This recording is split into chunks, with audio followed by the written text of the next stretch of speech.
Danes bo obrala v staroslovanščini. Živijo, mi dva sva Klara Miroslav in vi gledate Vamo tamo. Stavo. Ona je Slovenka, Slovenka. jaz sem, Srb, ki živi v Sloveniji že 3 leta, leta. pa še malo. In kot smo že večkrat dokazala, smo si Slovenci, Srbi in vsi narodi po svetu bolj podobni, kot dejansko mislimo, da smo. Ja, že 40 oddaji želimo pokazati, koliko podobni smo, ampak tudi danes bomo še enkrat preverili in se bomo vrnili v preteklost. S tem bo dobila en spis v staroslovanščini in ga moramo prebrati, razumeti. In v bistvu to je en izziv, ki seveda, mislim, jaz sem pripravljen Klaro zmagati in zmagati, ona nima pojma tega. Si ziher? Klara. Ajde, pa da vidimo. Ajde, Akcija. dejva. Jaz preberem prvi del, pa ga prevedem. Je verjetno drugi del?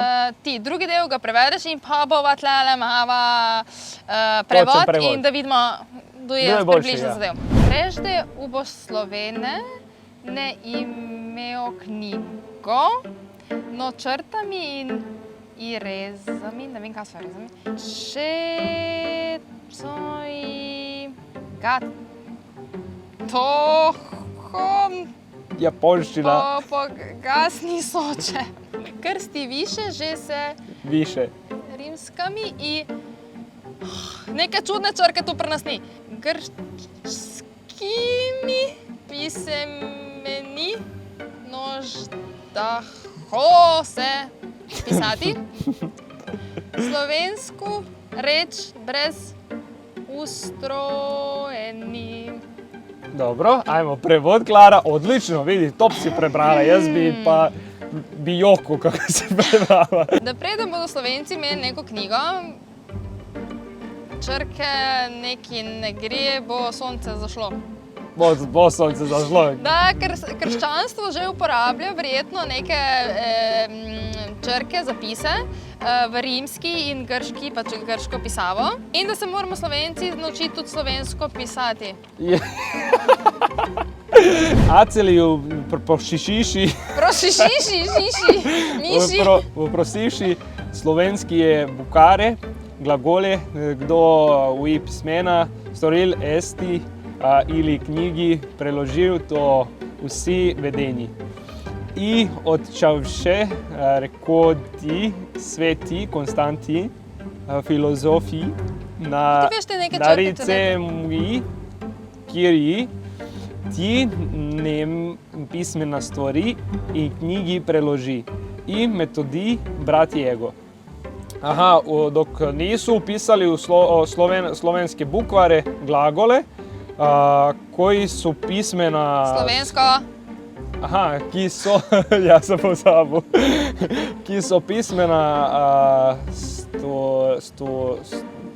ustanovil ali knjigo napisal, to niso vedeli. In takrat je sveti Konstantin, filozof, v narekovajih dobro neki, on je pismeno to napisal in je knjigo preložil in metodologijo in metodije. Ne, metod, Ciril in Metod, to sta po moje to, veš? Bravo. Jeste, ampak imela sta neki ego. Ego, orenk ego sta imela. Okej, prej Slovani niso imeli knjig, temveč so risali in vedeževali s črtami in vejicami, saj so bili pogani. Po krstu so poskušali uporabljati grške in latinske črke, da bi svojo besedo zapisali brez strukture. Zdaj pa gremo v del. Klara, Jo, tu je bilo čisto kontra. 0 točk. In če vprašate, vidi, isto kot sem rekel takrat, in če vprašate slovanski pisce, isto sem to, jaz sam vejca, tudi sem vejca rekel, ki so vam sestavili pisma ali prevedli knjige, vsi to vedo, vem, da sem to rekel 100%, in kdo, in ko vam bodo odgovorili, bodo rekli sveti Konstantin, filozof, to sem rekel 100%. Filozof si rekel, tukaj piše filozof. Imran Ciril, on je tudi sestavil pisma in je mi prevajal knjige in Metod njegov brat. Eto, sem rekel in vidi, ampak... Ti si rekel metodologija! Kaj pa jaz vem, ampak veš vidi, kaj ti povem, podobno. Miroslav? Mislim, da podobno sva slaba v staroslovanščini, nema veze Slovenka, Srb. Nimamo pojma. Ne, zdaj smo ugotovila, da v bistvu sploh ni pomembno, ali si Srb ali Slovenka ali neka druga narodnost. Sigurno tega teksta ne boš znal, če edino nisi tega študiral ali prej nisi vedel. Ja. Knjižnica Mirjana Jarca nam je pomagala v bistvu, da najdeva te tekste in sva zelo hvaležna, da so nam tudi... Nismo jih medva najdla, so jih najdla učiteljice slovenščine za naju, za kar se jim res zahvaljujemo, tudi za ta prekrasen ambient, kjer danes snemamo in uživava v spoznavanju staroslovanščine, za katero sva pač pogruntala, da Nimava pojma. nima veze, Srb, Slovenka, hieroglifi, dejansko. Ja, dejansko. Ne gre. Če vam je bil ta izziv všeč, ne pozabite lajkati, Komentirati subscribati. in deliti z drugimi. Adijo, Bye. čau, bye bye.